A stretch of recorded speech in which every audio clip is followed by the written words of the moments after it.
The blood had barely dried on Katherine Abbott's hands when the doctor told her she would never see another sunrise. She stood in the small room above her millinery shop in Opal, Nevada, feeling the bandages wrapped tight around her head, still smelling the acrid smoke that had filled her lungs 3 days prior when the lamp oil exploded. The year was 1882, and Katherine was 24 years old, unmarried and now blind in a town where survival meant depending on your own 2 hands and sharp eyes to make a living. "Miss Abbott, I am truly sorry," Dr. Brennan said, his voice heavy with genuine regret. "The burns to your corneas were too severe. There is nothing more I can do." Katherine's fingers trembled as they traced the edge of the examination table. "I understand," but she did not understand. Not really. How could she run her shop now? How could she create the elaborate hats that wealthy mining wives traveled from Virginia City to purchase? How could she measure ribbon or thread a needle or distinguish between midnight blue velvet and navy silk? Her entire world had become darkness, and with it, her livelihood threatened to disappear like water in the desert sand. The doctor left her with instructions for keeping the wounds clean, and a bottle of laudanum she had no intention of using. Katherine needed her mind sharp, not dulled by medicine. She made her way down the narrow stairs, one hand on the wall, counting steps she had climbed 1,000 times but now felt foreign beneath her feet. Her shop occupied the ground floor of a 2-story building on Silver Street, Opal's main thoroughfare. She had opened it 3 years ago with money saved from years of working for a milliner in San Francisco. The front room held her displays, the back her workspace, and upstairs was her small living quarters. Everything she owned existed within these walls, and now she could not see any of it.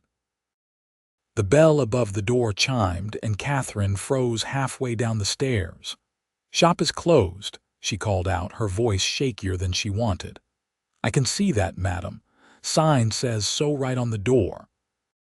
The voice was male, deep and unhurried, with a slight drawl that spoke of Texas or maybe Oklahoma territory. "But I saw you moving around up there, and I figured I would take a chance. I am in need of a hat." Katherine reached the bottom of the stairs and turned toward where she thought the voice originated. "I cannot help you right now. Perhaps you could try again in a few weeks." "A few weeks?" The man sounded genuinely disappointed. "I was hoping for something sooner. You see, I have been working cattle drives for the past 8 years, and I have finally saved enough to buy a small spread just outside town. Going to the land office tomorrow to make it official, and I wanted to look respectable. Figured a proper hat might help." Despite everything, Katherine felt a small smile touch her lips. "You want a woman's millinery shop to sell you a cowboy hat?" "No, madam. I want the finest hat maker in 3 counties to create something that says I am a landowner now, not just a saddle tramp. I heard you can work magic with felt and ribbon. I have the money to pay."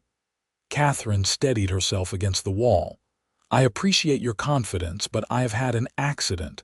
I cannot take any orders right now." Silence stretched between them. Katherine could hear the man shift his weight, the soft clink of spurs, the creak of leather. Then his footsteps approached, slow and careful. "The bandages," he said quietly. "You are hurt bad." "I am blind." The words came out blunt, harsh. This was the first time she had said it aloud to anyone other than the doctor, and speaking it made it real in a way it had not been before. More silence. Katherine braced herself for pity or worse, for him to simply leave without another word. "Well," the man said finally, "I suppose that does make hat-making more difficult, but you still have your hands, do you not? And your knowledge. All those years of experience did not vanish just because your eyes stopped working." Katherine's throat tightened. "You clearly do not understand." I cannot see colors, cannot see patterns, cannot see anything.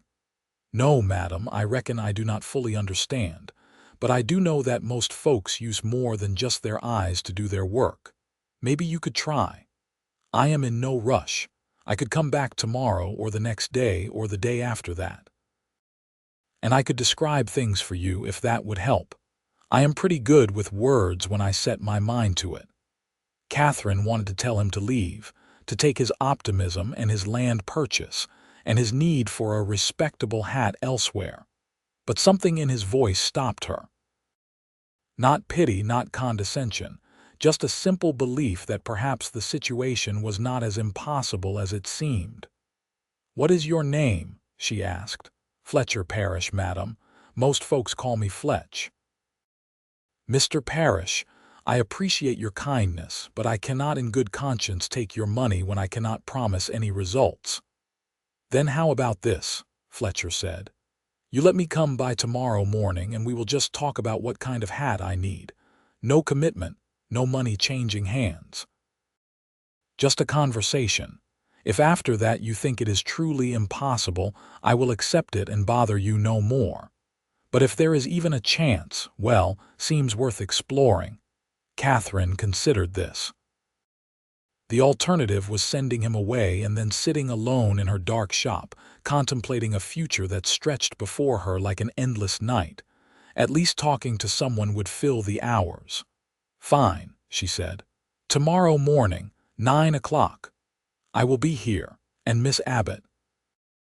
I am sorry about your accident, truly." The bell chimed again as he left, and Katherine stood in the darkness of her shop, wondering what she had just agreed to. That night, sleep came in fits and starts.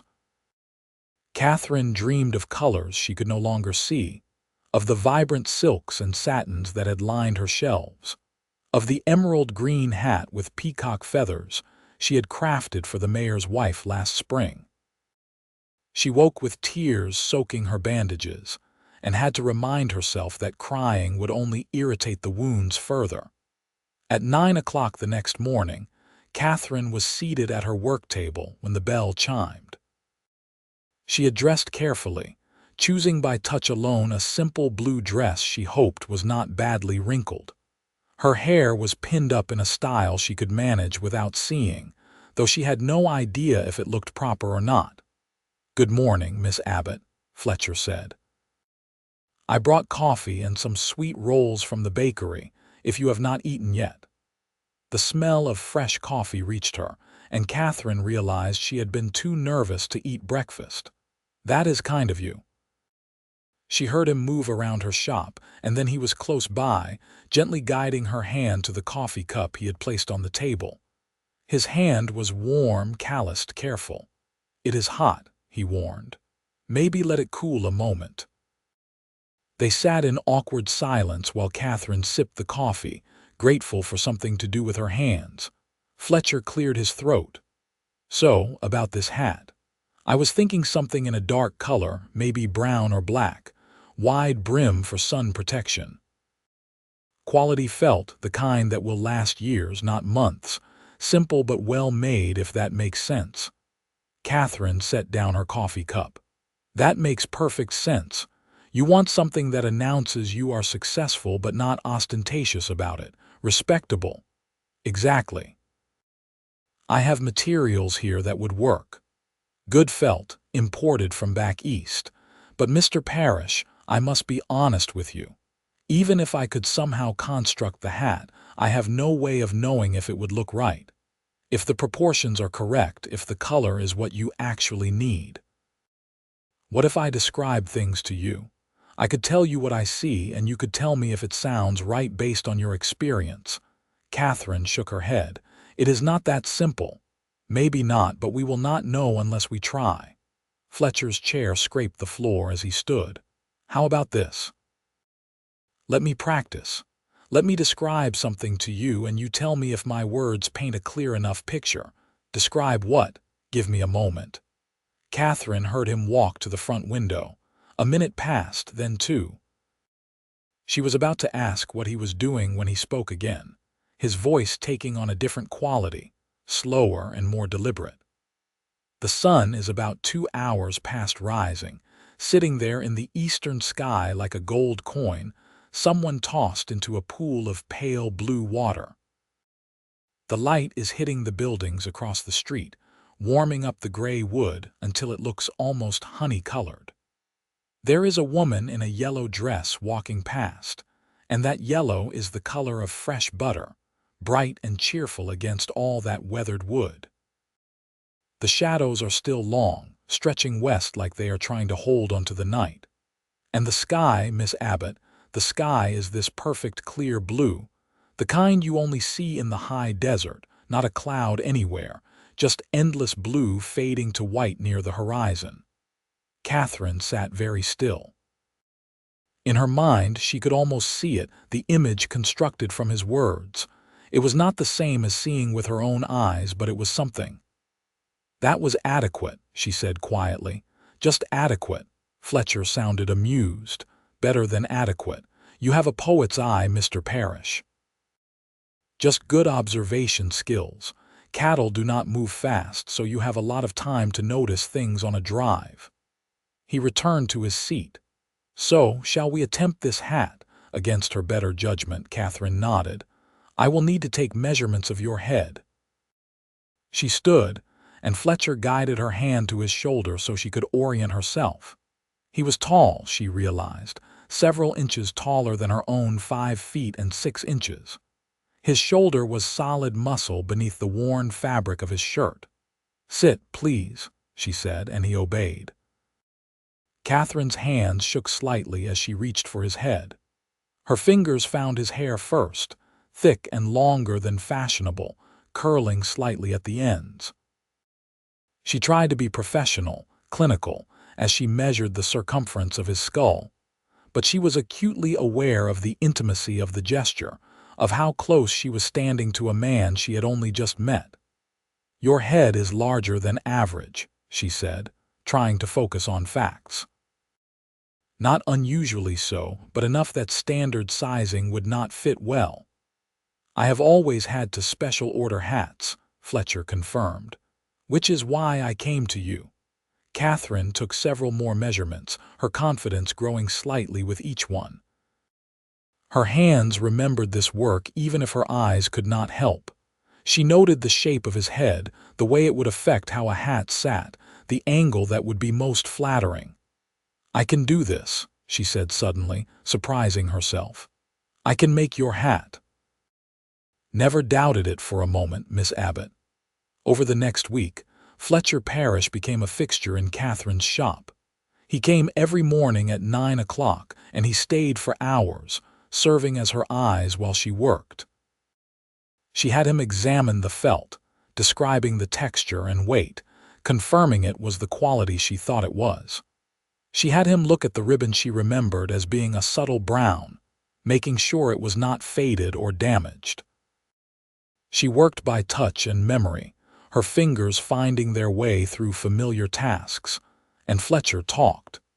He described everything she asked about and many things she did not. He told her about the cattle drives, about seeing the prairie stretch on forever under skies so big it made you feel small and significant at the same time. He talked about the spread he was buying, 200 acres with a creek running through it and good grazing land.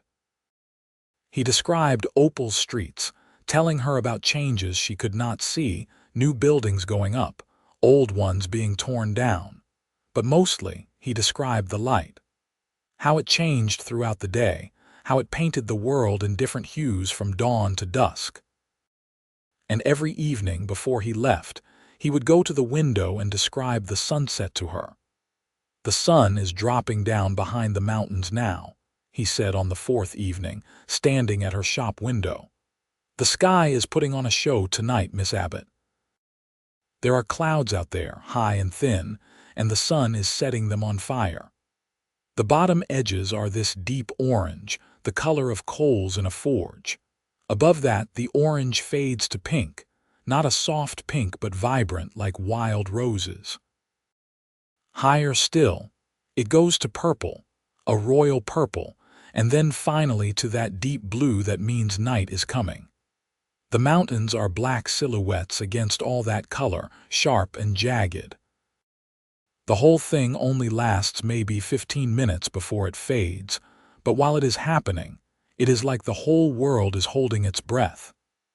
Katherine stood at her work table, the hat taking shape under her hands, and listened to Fletcher paint the sunset with words. She felt something unfamiliar stirring in her chest, something that had nothing to do with the hat she was making and everything to do with the man who had walked into her shop a week ago and refused to accept that her blindness meant the end of everything. "Thank you," she said softly.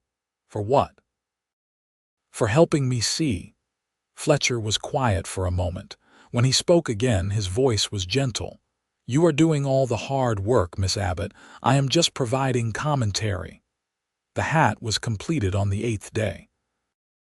Katherine had worked on it with more care than she had given to any creation in her career, checking and rechecking every stitch, every line, every detail. She had Fletcher describe it to her 3 times from different angles, making tiny adjustments until he said it looked absolutely perfect. "Try it on," she said. She heard the rustle of fabric, the slight sound of the hat settling on his head. Then silence.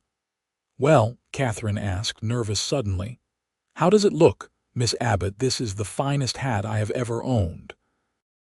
"The color is perfect, rich dark brown that looks almost black in shadow but catches hints of red in the light. The brim is exactly the right width, not too wide to look foolish indoors but wide enough to be practical outside. The band is subtle but elegant. The whole thing sits on my head like it was made just for me, which I suppose it was." He paused. "You have a rare gift." Katherine felt her cheeks warm with pleasure. "You paid well for it." "I would have paid twice as much. This is art, not just function." Fletcher insisted on paying her immediately, counting out silver dollars into her hand, until she had the amount they had agreed upon plus an additional 20%. "That is too much," Katherine protested. "That is exactly right," Fletcher corrected. "And I will be telling everyone in town where I got this hat. You will have more business than you can handle." "I am not sure I can do this regularly," Katherine said. "It took so much time, so much effort. It will get easier. And Miss Abbott, if you are willing, I would be happy to keep coming by, to help with describing things, I mean, for your customers." Katherine tilted her head toward where she thought he was standing. "Why would you do that? You have your hat. You have your land to prepare. Surely you have better things to do than spend your mornings in a millinery shop." Fletcher was quiet for a long moment. Katherine could hear him breathing, could sense him choosing his words carefully. "The truth is, Miss Abbott, I have come to enjoy our mornings together. These past 8 days have been the most pleasant I have spent in a long while, and I think, if you are honest, you might say the same." Katherine's heart beat faster. "Mr. Parrish, I know this is forward of me. I know we have only just met and that your circumstances are difficult right now. But I find myself wanting to continue seeing you, helping you, being near you. If that is unwelcome, please say so, and I will leave you in peace. But if there is any chance you might feel the same, I would very much like to call on you properly." Katherine's mind raced. She barely knew this man. He had walked into her shop 8 days ago, a stranger. And yet, she had spent more time with him in the past week than she had spent with anyone in months. She had learned the sound of his footsteps, the cadence of his speech, the way he described the world with such care and attention. She had felt the gentleness of his hands when he guided her, the patience in his voice when she grew frustrated, the genuine admiration when she succeeded. "I would like that," she said softly. "I would like that very much." She could hear the smile in Fletcher's voice when he spoke again. "Then I will come by tomorrow evening after you close the shop. I will bring supper and we can eat together, and I will describe another sunset for you." True to his word, Fletcher appeared the next evening with a basket containing fried chicken. biscuits, and apple pie from the town's only restaurant. They ate at Catherine's small table upstairs in her living quarters, and she was grateful for the bandages that hid how often she glanced in his direction, wishing she could see his face. After supper, Fletcher went to the window. "The sun is different tonight," he said. "There is dust in the air, probably kicked up from the mines. It makes everything hazy, softens all the edges. The sun looks bigger than usual, swollen and orange-red like a ripe peach. The sky around it is not bright but muted, layers of orange and gold and amber all bleeding into each other. It is pretty in a quiet way, not dramatic like last night, more peaceful." "It sounds lovely," Katherine said. "May I ask you something personal, Miss Abbott?" "Katherine. If we are courting, you should call me Katherine." "Katherine." Fletcher said her name like he was tasting it. "And you should call me Fletcher or Fletch if you prefer." "What did you want to ask, Fletcher? Do you miss it terribly? Katherine considered the question. "Every moment of every day I miss colors most of all.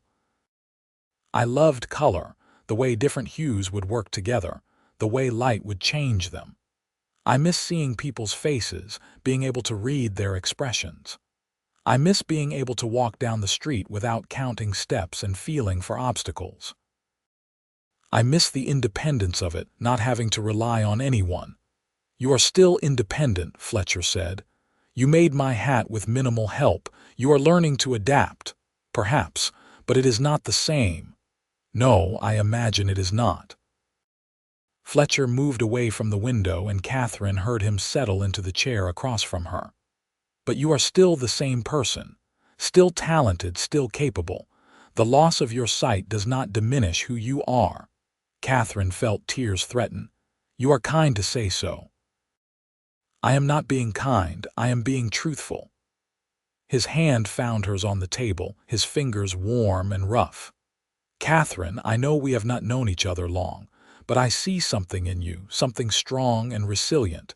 You have suffered a terrible loss, yet you keep moving forward." "That takes courage, or stubbornness," Fletcher laughed, a warm sound that filled the small room. "Maybe both."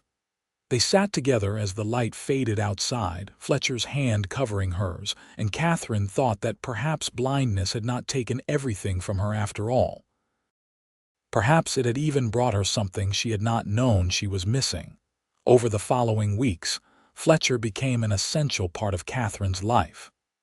True to his word, he helped with her customers, describing fabrics and colors, providing the visual information she needed to do her work. He also helped spread word about her skills, and soon Katherine had a steady stream of orders despite her disability. But more than that, Fletcher courted her with a patience and dedication that took her breath away. He brought her wildflowers and described their colors.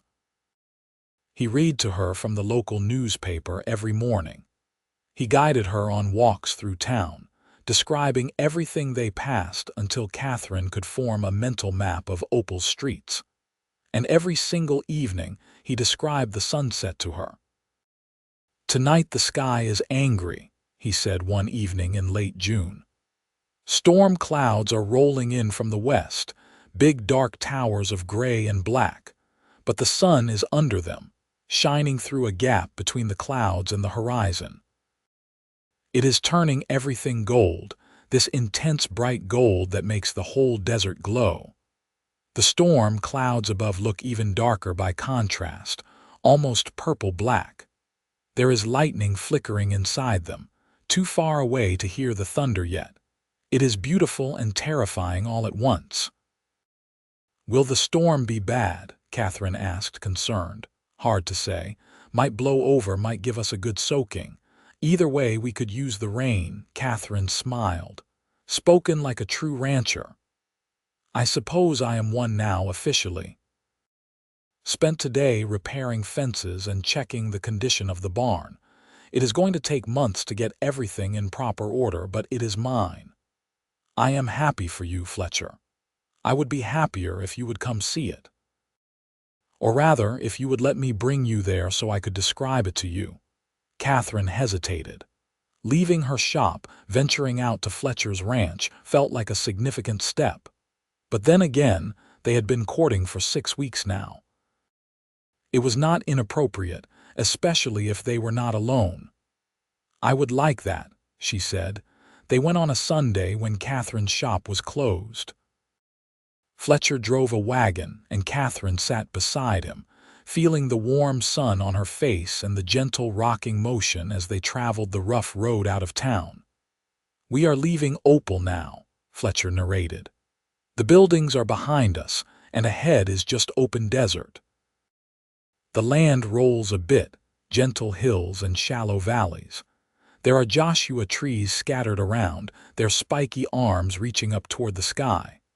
The ground is mostly tan and brown, rocky soil with patches of scrub brush. Mountains surround us on all sides, purple-blue in the distance. The sky is that perfect blue again, clear and bright."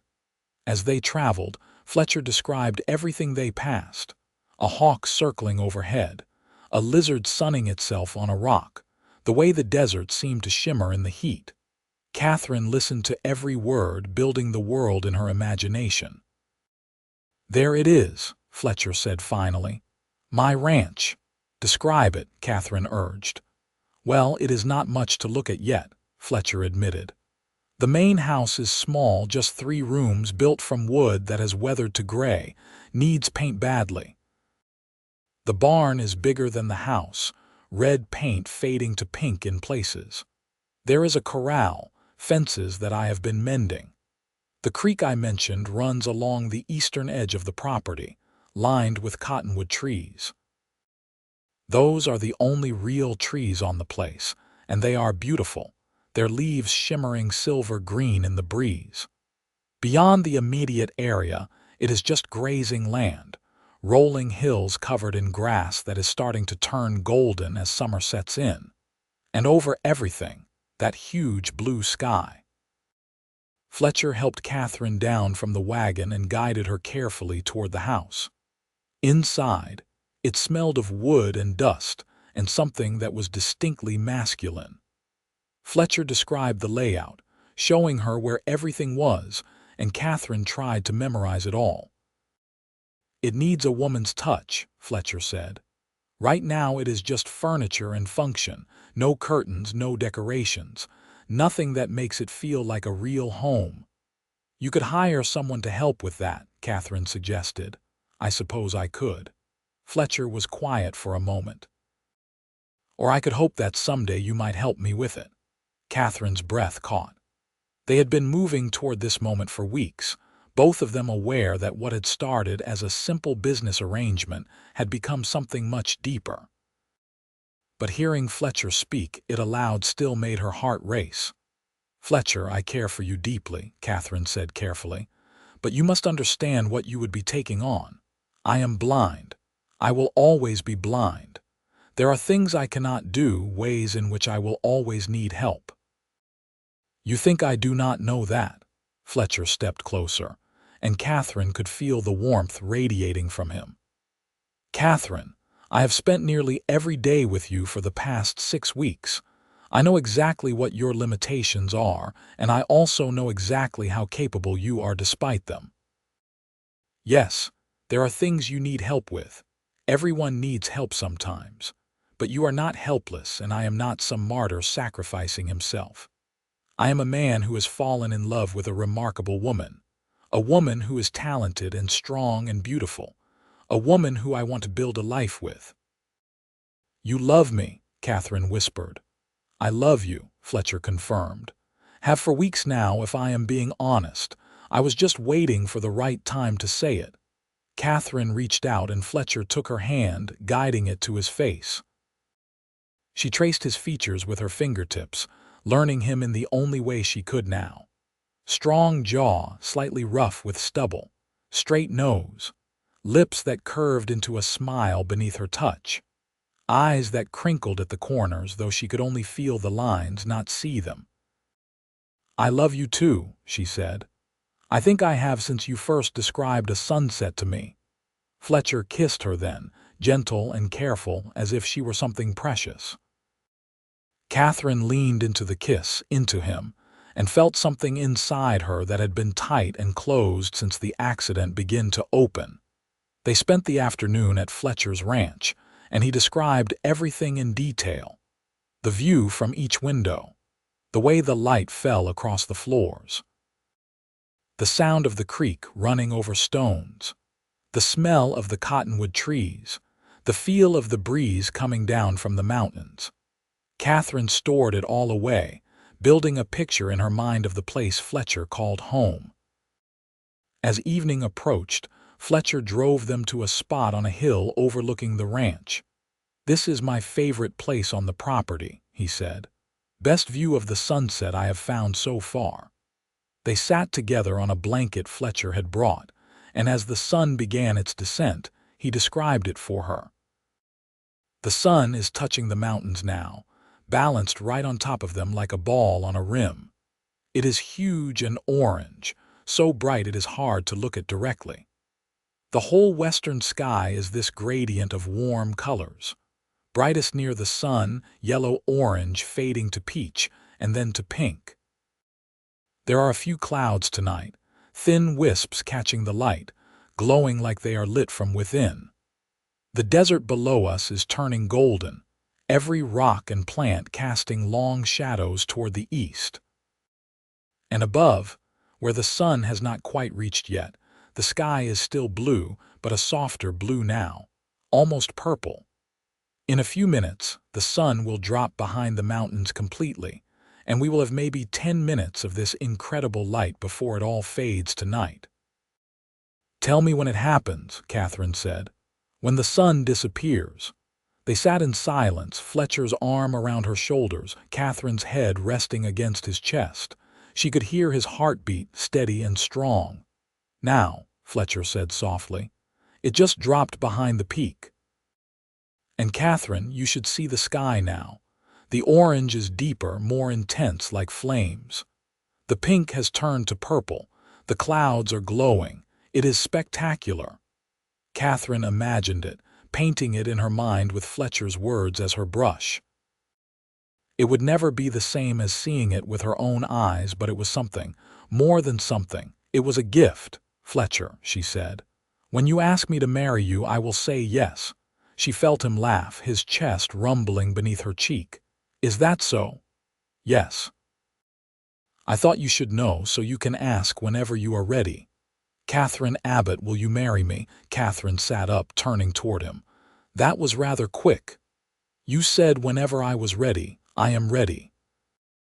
I have been ready since about our third morning together, but I was trying to be proper and court you appropriately.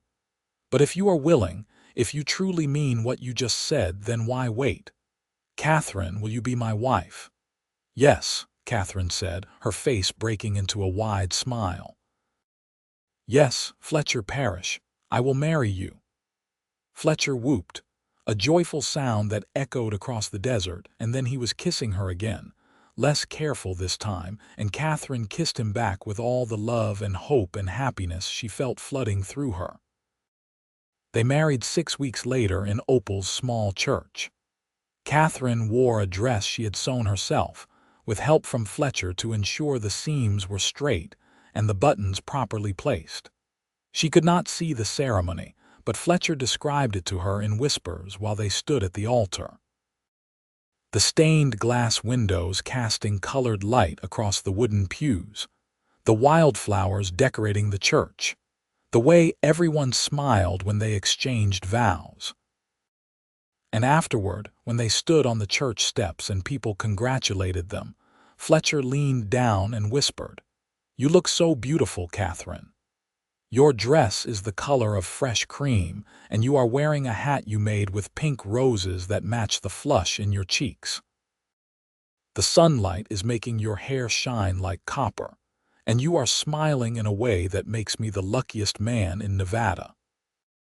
Katherine laughed and held tight to her husband's arm, and thought that perhaps losing her sight had been the price she paid to find this man, this love, this life she had never imagined for herself. They settled into married life with surprising ease.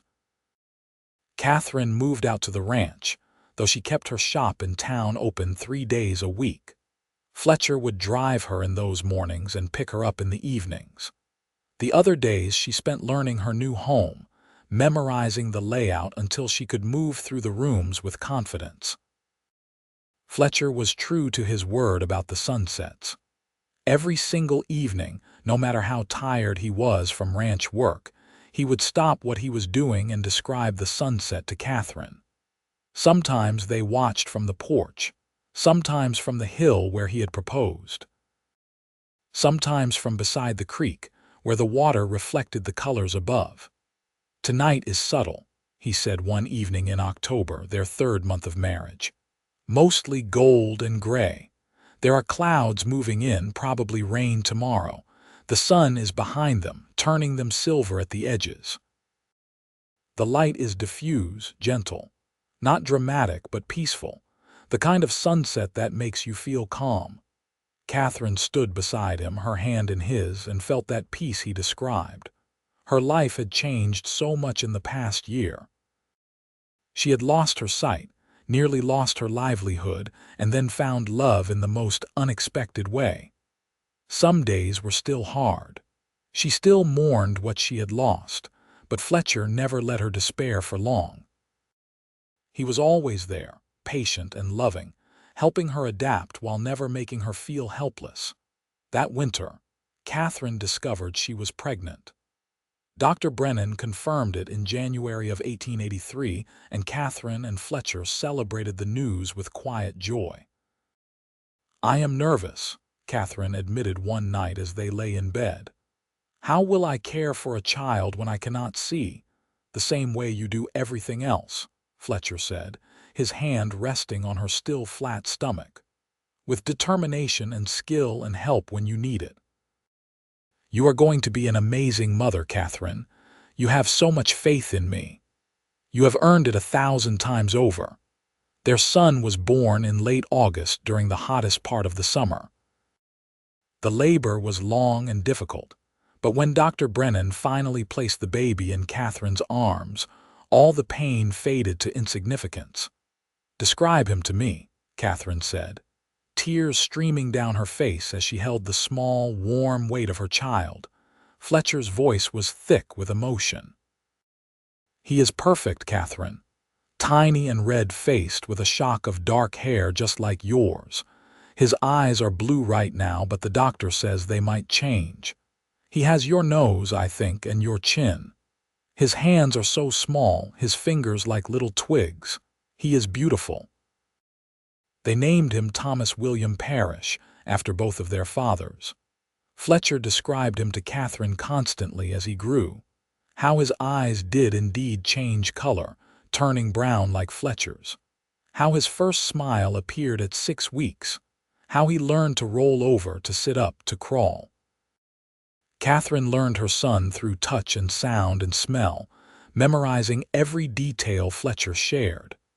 "He is looking at you right now," Fletcher would say, "and smiling like you are the most wonderful thing in the world," which you are. Thomas was 8 months old when Fletcher came home from town with interesting news. "I ran into Stella Morrison at the general store today," he said. "You know her, the widow who runs the boarding house." "I know of her," Katherine said. She was working on a hat, her fingers moving surely over the felt. Thomas was napping in his cradle nearby. "She asked if you might be willing to teach hat-making. Said her niece is coming to live with her and needs to learn a trade. I told her I would ask you." Katherine paused in her work. "Teach? I have never taught anyone before. You taught yourself to work blind," Fletcher pointed out. "Seems like you would be excellent at teaching someone who can see."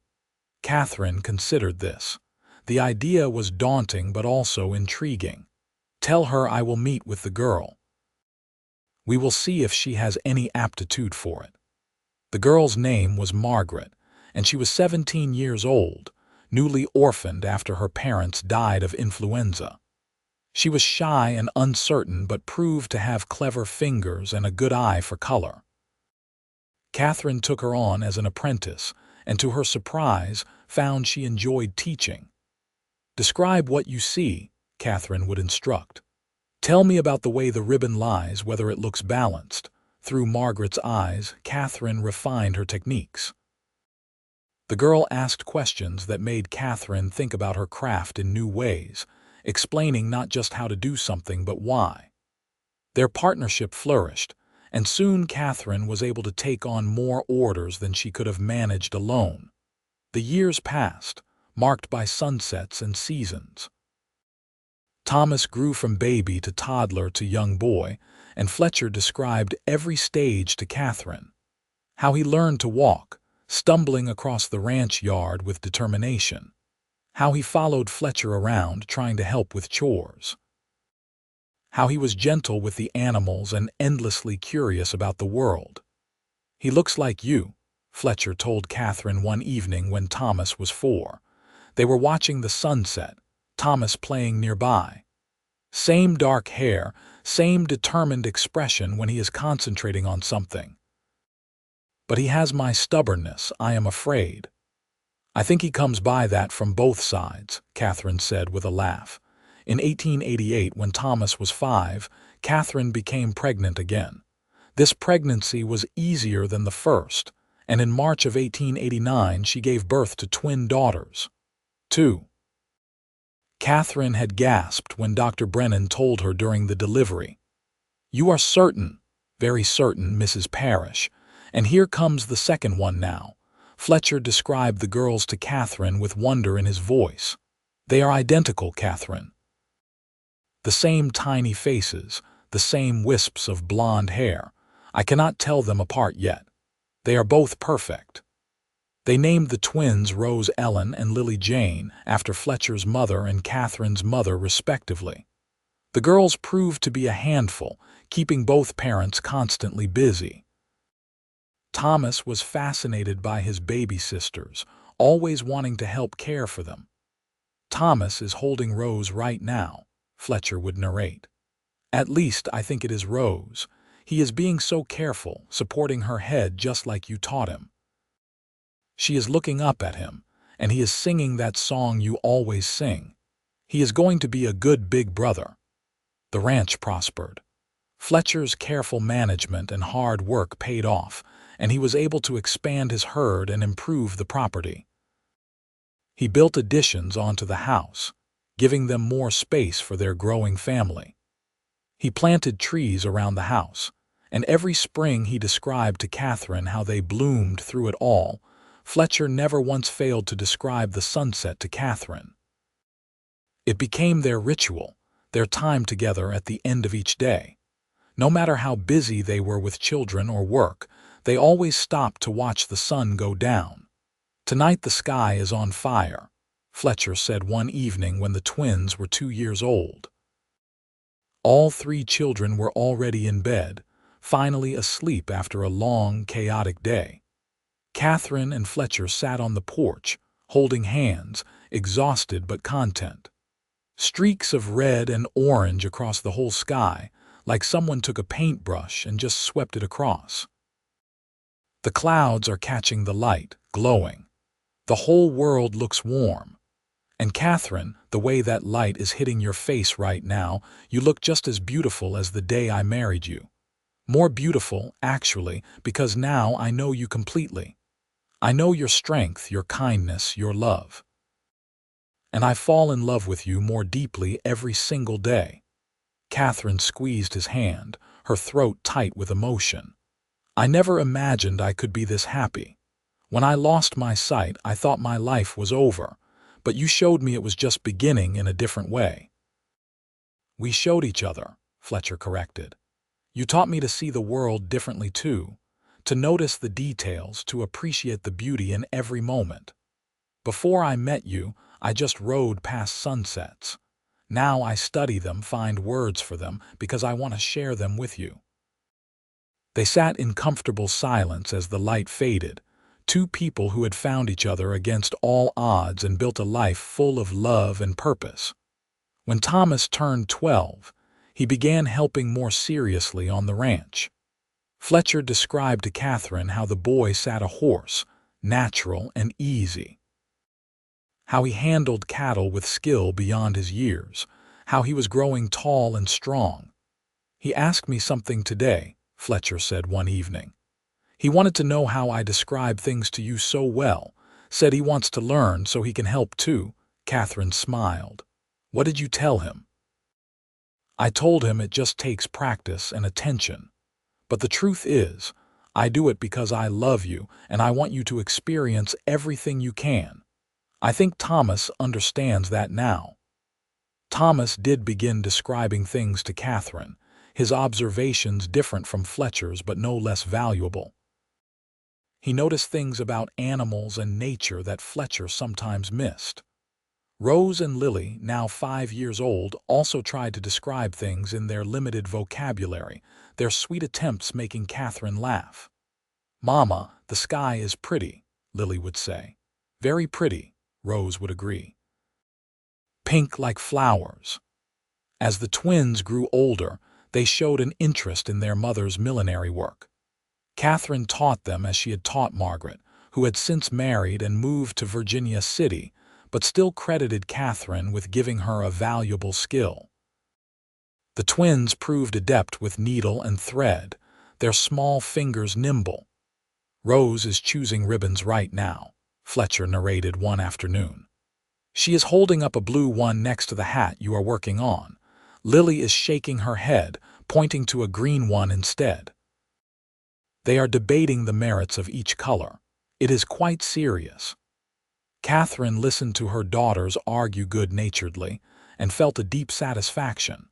Her children were growing up understanding that their mother's blindness was simply part of who she was, not a limitation but a difference. They helped without making her feel helpless, and they were learning to see the world with the careful attention Fletcher had modeled for them. The years continued to pass. Thomas grew into a young man, skilled at ranching and as comfortable on horseback as his father. The twins became accomplished milliners themselves, helping Katherine with her work and developing their own styles. Fletcher's ranch expanded until it was one of the most successful in the region. Through it all, Fletcher described the world to Katherine. Not just sunsets, though those remained their special ritual, but everything. The way their children grew and changed, the way the ranch developed, the way the seasons transformed the land, the way life unfolded in countless small moments. "You ever get tired of it?" Katherine asked him one night. It was their 20th wedding anniversary, and they were sitting on the hill where Fletcher had first proposed. The children were old enough now to be left alone for an evening, Thomas at 17 more than capable of watching his 14-year-old sisters. "Tired of what?" Fletcher asked. "Of being my eyes, of always having to describe things. 20 years is a long time to carry that responsibility." Fletcher was quiet for a moment. Then he said, "Katherine, describing the world to you is not a burden, it is a privilege. It has made me see things I never would have noticed otherwise. It has made me appreciate the beauty in every day. And it has given me a way to show you my love in a tangible way every single day. So no, I have never gotten tired of it. I never will." "I love you so much," Katherine said, her voice breaking slightly. "I love you too. Now hush, the sun is about to set and this one is going to be special." And it was. Fletcher described a sunset of extraordinary beauty, the sky painting itself in layers of gold and pink and purple, the desert below bathed in warm light, the whole world glowing with color. Katherine listened and pictured it, the image as vivid in her mind as any sunset she had seen with her own eyes before the accident. In 1905, when Thomas was 22, he married a young woman named Sarah from a neighboring ranch. The wedding was held at Fletcher and Katherine's ranch, a huge celebration with people coming from miles around. Fletcher described it all to Katherine, from Sarah's white dress to the decorations to the joy on Thomas's face. "Our boy is married," Fletcher said that night as they prepared for bed. "I can hardly believe it. Seems like just yesterday I was describing him as a newborn." "Time moves quickly," Katherine agreed, "but we have filled it well." The twins married within 2 years of each other, Rose to a banker from Opal and Lily to a rancher from California who had come to Nevada looking for land. Both had small weddings, intimate affairs that Fletcher described to Katherine in loving detail. And then there were grandchildren. Thomas and Sarah had 4 children in quick succession. Rose had 3. Lily had 2. The ranch that had once been quiet was now frequently filled with the sounds of children playing. "There are children everywhere," Fletcher said one afternoon with amusement. Thomas's oldest, little Fletcher, is chasing Rose's youngest, Mary. They are running around the yard, laughing. Lily's twins are sitting on the porch with you, both of them trying to tell you a story at the same time.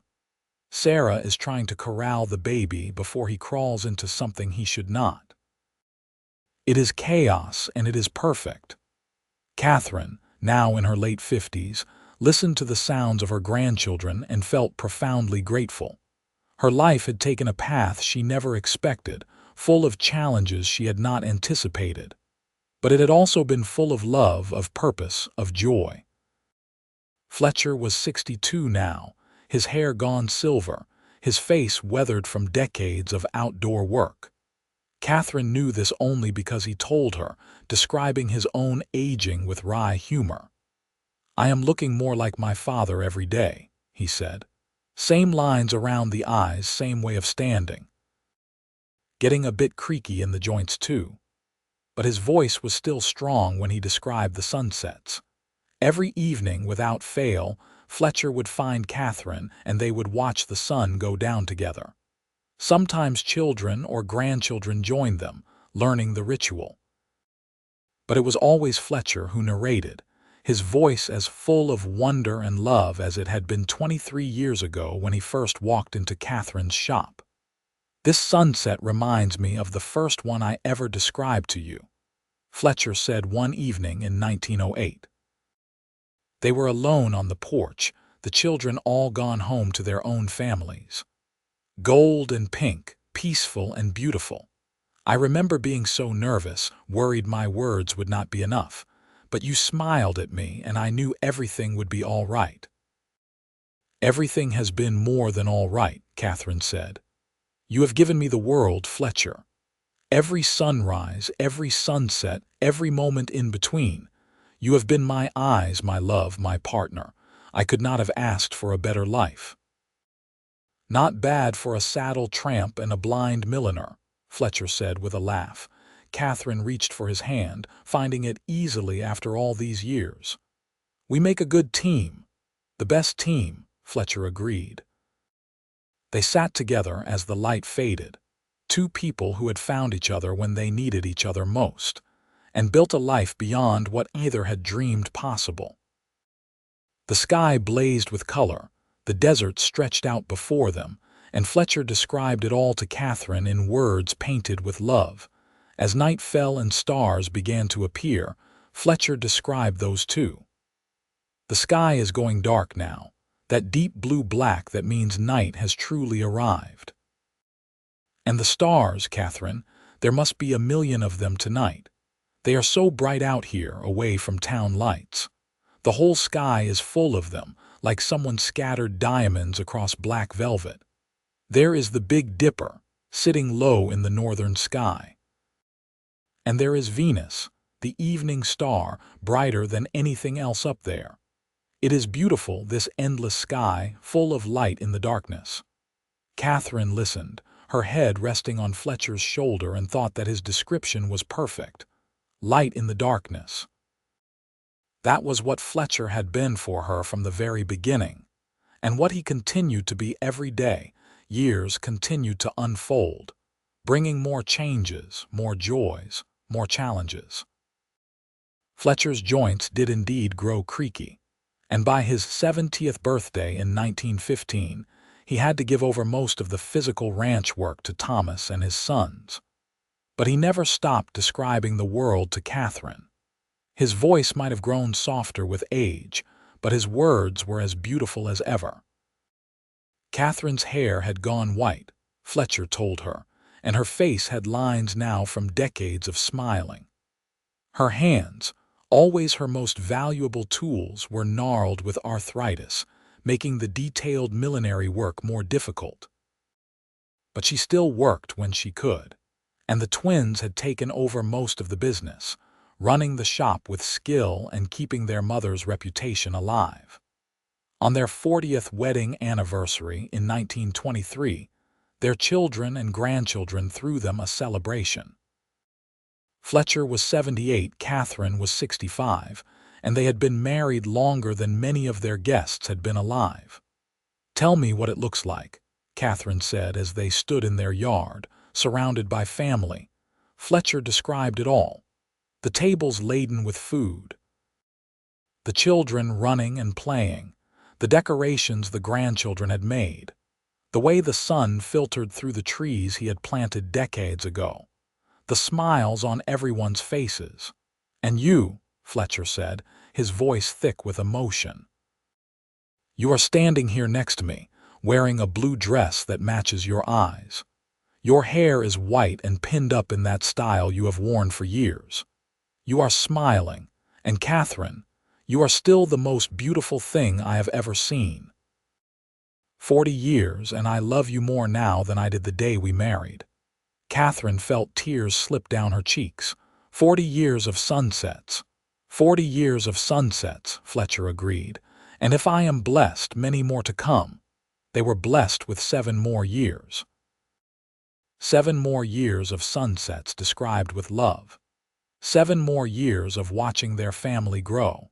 7 more years of partnership and devotion. Fletcher passed away in his sleep in March of 1930, 3 months before his 85th birthday. Katherine was with him, lying beside him as she had for 47 years. She woke to find him gone, his hand still holding hers.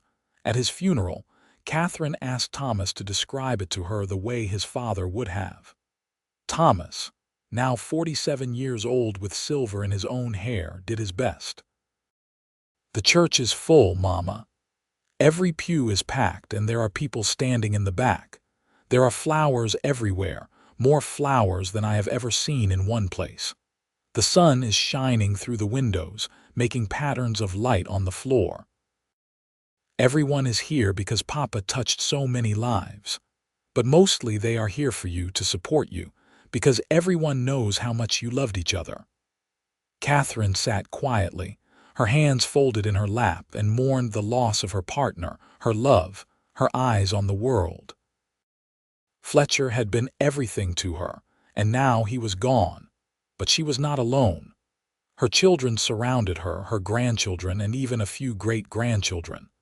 And that evening, as the sun began to set, Thomas and the twins led Katherine out to the porch. "Mama," Rose said gently, "we thought you might want to watch the sunset. We will describe it for you the way Papa always did." Katherine nodded, unable to speak past the lump in her throat. Thomas began, his voice so much like Fletcher's that Katherine's heart ached. "The sun is dropping toward the mountains now. The sky is turning gold, with streaks of pink spreading out from the sun. There are clouds catching the light, glowing bright against the darkening blue above." Rose continued, "The desert is turning amber in the light, every rock and plant casting long shadows. It is peaceful, Mama, the kind of sunset Papa would have called perfect." Lily finished. "The light is fading now, going from gold to peach to pink. The clouds are turning purple. Stars are starting to appear in the east. It is beautiful, Mama. Papa would have loved describing this one to you." Katherine listened to her children's voices, carrying on Fletcher's tradition, and felt both sorrow and gratitude wash over her. Fletcher was gone, but his gift remained. His love remained. The world he had described to her for 47 years remained, and she could still see it through the words of those who loved her. Katherine lived for 3 more years, surrounded by her family, supported by the community Fletcher had helped her build. Every evening, someone would describe the sunset to her, keeping Fletcher's promise alive. Thomas usually, but sometimes the twins, or even the grandchildren who had learned the art from their grandfather.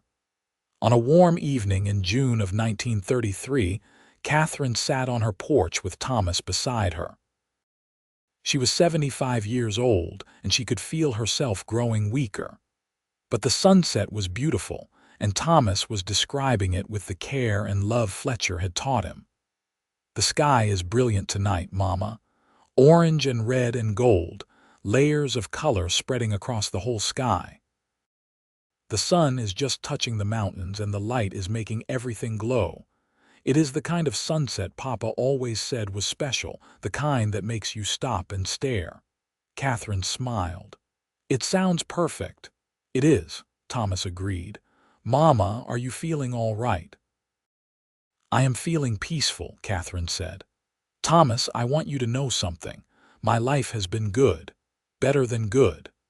Losing my sight was the hardest thing I ever went through, but it brought me your father. It brought me all of you, and I have never regretted a single day."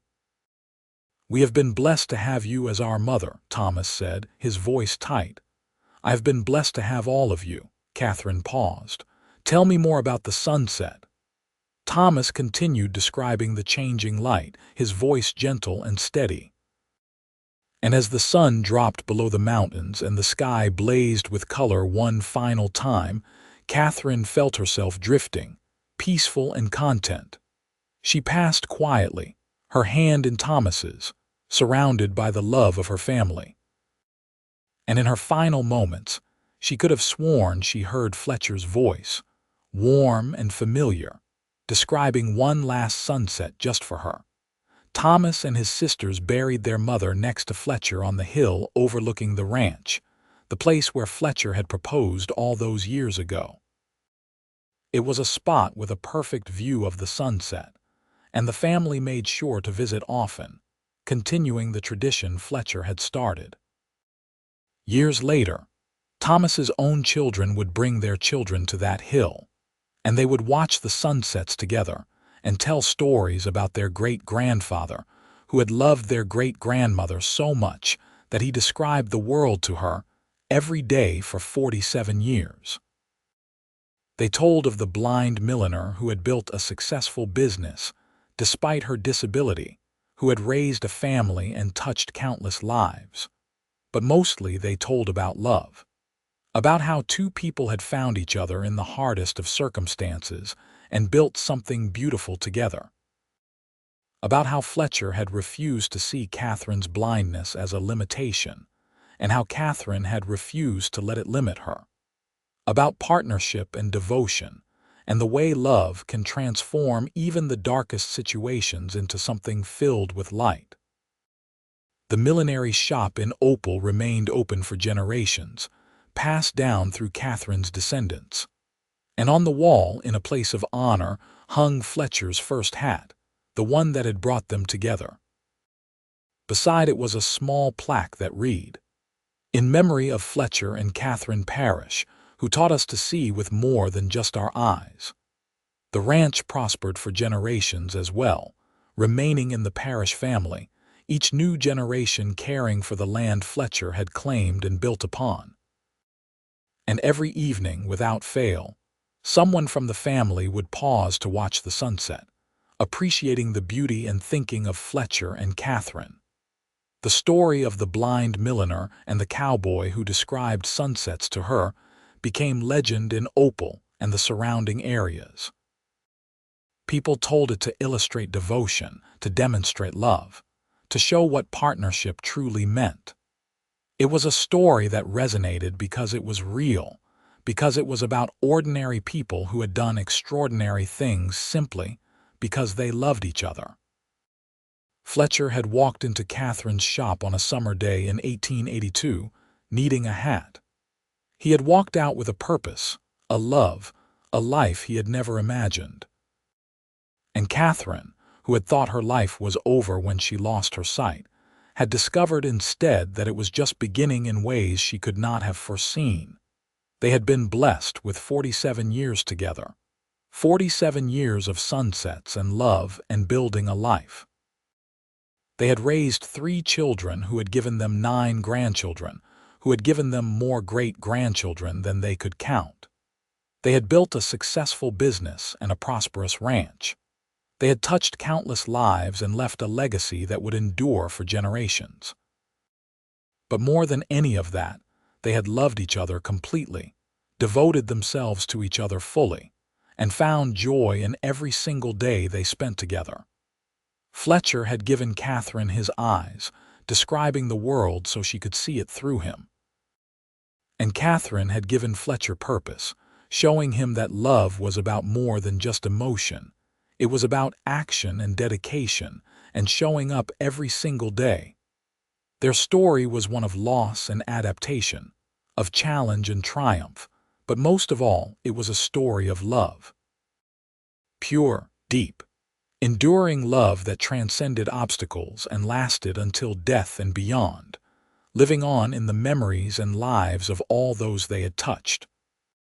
And every evening, as the sun set over the Nevada desert, painting the sky in shades of gold and pink and purple, the spirit of Fletcher's gift to Katherine lived on, reminding everyone who watched that beauty is not just something we see with our eyes, but something we share with those we love, painting the world with words and wonder, making each moment something precious and profound.